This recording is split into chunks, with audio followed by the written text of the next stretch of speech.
کار ساختمان‌های نواحی سوم و ششم شهر غزنی به هدف ارائه خدمات بهتری شهری آغاز شد.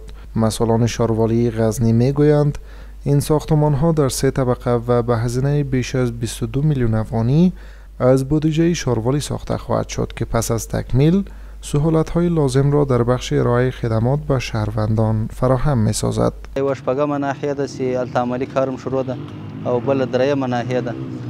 د دې ټول لګښت د دې څه باندې 22 میلیونه افغانۍ ده چې دا په درې منزله کې په اساسي شکل سره دواړه جوړیږي او له نوي پولاد شرکت سره دې قرارداد شوی دی د آزاد داوطلبي له لارې. له دې نه غرض دا ده چې ښاریانو ته سهولتونه برابر سي، ځکه هره ساحه کې موږ کوشش کوو چې هره ناحیه و خپل ساحې ته نقل کو. در همین حال شماری از باشندگان غزنی از آغاز کار ساختمانی نواحی استقبال کرده تاکید دارند که با تکمیل این پروژه بسیاری از مشکلات مردم در بخش دسترسی به خدمات شهری حل خواهد شد.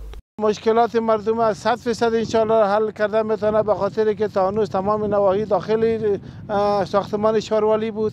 فعلا که هر نواحی ساختمانش علایده شود، سهولت برای مردم است، سهولت برای حکومت است و واقعا اگر کاری که در 2 ساعت انجام میشه ولی شاید در 15 دقیقه انجام شود. مشکلات مردم 100% زیاتر حل میشه، به خاطر که مردم از ناحیه خود خبر میشن، یعنی تمام مشکلاتی که در ساحه پیش میشه میتونن توسط امضی ناحیه خود او را حل و فصل بگرداند.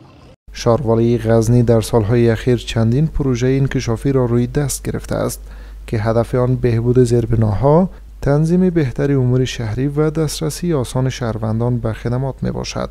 آغاز کار ساختمان نواحی سوم و ششم بخشی از این برنامه ها محسوب می شود.